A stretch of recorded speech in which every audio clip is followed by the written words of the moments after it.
You said it's not hateful to question fake science. It's not hateful to protect children. It's not hateful to say that there are men and that there are women, and those two things are different. It's not hateful to say that little girls shouldn't be told that they really ought to be boys. It's not hateful to do any of those things. And I just think it's time to speak a little truth to power. Because the fact of the matter is, it is not bigotry to protect children in this country. I've sat here and listened to this side of the aisle say just a moment ago to compare protecting children and young people like you, Ms. Cole, to Jim Crow. We were just told a second ago, it is the new Jim Crow to say that boys shouldn't be in girls' locker rooms. It is the new Jim Crow to say that men shouldn't be playing women's sports. I'm sorry, but that is the most ridiculous, outrageous thing I have heard in I don't know how long, and that is a real prize in the United States Senate. That is absolute garbage. And to hear these lies, and those are lies, spewed in this hearing room is absolutely astounding to me. It is time to speak the truth. Protecting children is not wrong. It is our job. It is right. It is justice. It's what we are here for. And I think it's time that we start exposing the nonsense, the outrageous nonsense that has been foisted on our children. You've testified to it, Ms. Cole. You said that you were pressured into transitioning. You were denied your full rights and the information that should have gone with your care. Your parents were not informed. You were kept in the dark. And the truth is, your case isn't a one-off case. Your case is systemic. We're seeing it over and over and over. You know, we're seeing things like what you wrote, Mr. Minter, in your book from 1999. You wrote, let's just look at this, that children as young as 2 years old can have gender identity dysphoria and things like boys rather, who want to avoid rough and tumble play in competitive sports who show little interest in cars and trucks may be gender dysphoric. You said about girls, let's look at the girls poster. You said about girls that little girls who have an identification with powerful male figures such as Batman or Superman, or a lack of interest in dolls or any form of feminine dress, may have gender dysphoria. You're a doctor? You are quoting from the criteria from the DSM. You're a doctor.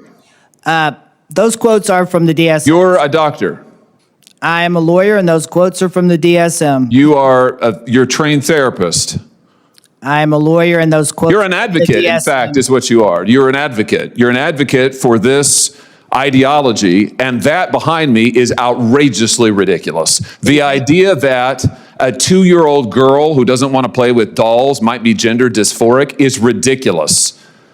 It is outrageous, and it is time to say so. I don't care what labels you put on it. I don't care how many different titles you put on it in your books. It is absolutely outrageous. And I'll tell you one other thing, Mr. Chairman. There is no reason for this Congress to be funding outfits that perform transgender surgeries and force transgender therapies on minor children.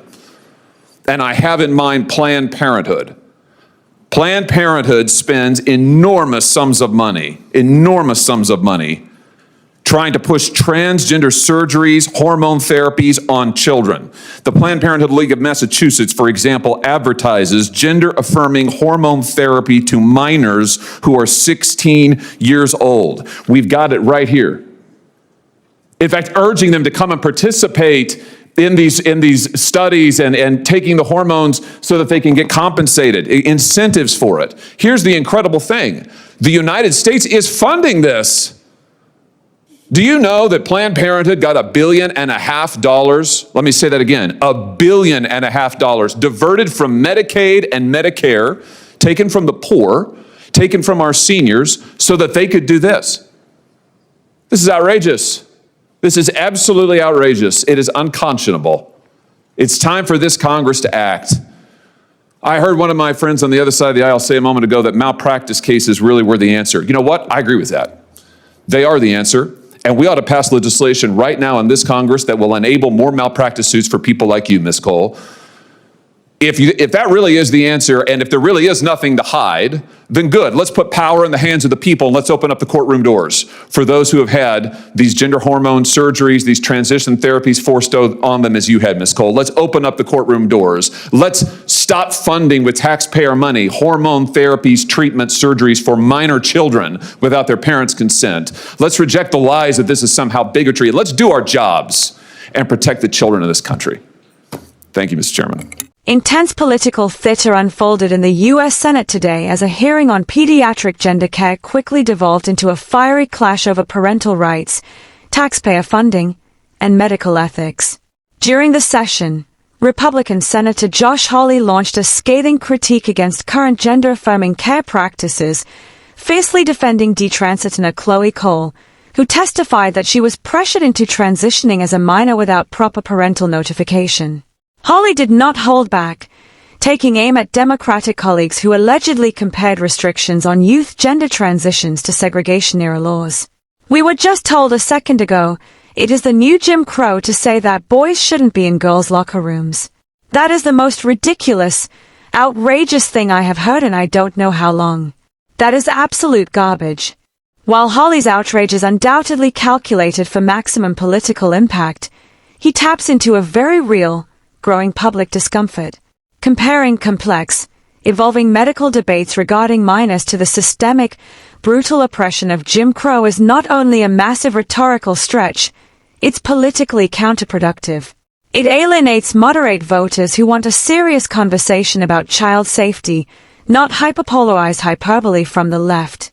The tension peaked when Hawley cross-examined a witness, Dr. Mentor, weaponizing text from a 1999 book to mock diagnostic criteria for gender dysphoria, such as young boys avoiding rough-and-tumble play or girls liking Batman. Dr. Mentor attempted to clarify that these were standard criteria from the Diagnostic and Statistical Manual of Mental Disorders, but Hawley shut down the explanation, labeling the witness a partisan advocate rather than an objective clinician. This exchange perfectly illustrates the dangerous gap between legal grandstanding and clinical nuance. By stripping diagnostic manuals of their context, Hawley successfully scored cheap political points. However, dismissing established medical frameworks as May ideology does a disservice to families genuinely trying to navigate these difficult mental health challenges. The senator closed his argument with a financial ultimatum, calling for an immediate halt to federal funding for organizations like Planned Parenthood. He alleged the organization diverted $1.5 billion from Medicaid and Medicaid to push hormone therapies onto 16-year-olds, even offering financial incentives for participation. Hawley championed a bipartisan solution, opening the floodgates for malpractice lawsuits so detransitioners like Chloe Cole can sue providers. Hawley's pivot to malpractice lawsuits is actually where this fiery rhetoric meets a practical, legal solution. If the medical establishment is confident in its care models, it should not fear the accountability of the courtroom. Opening up legal recourse empowers patients and ensures that irreversible medical decisions are made with the absolute highest standard of care. One thing is certain, as the line between partisan politics and medicine continues to blur, it is the nation's children caught directly in the crossfire.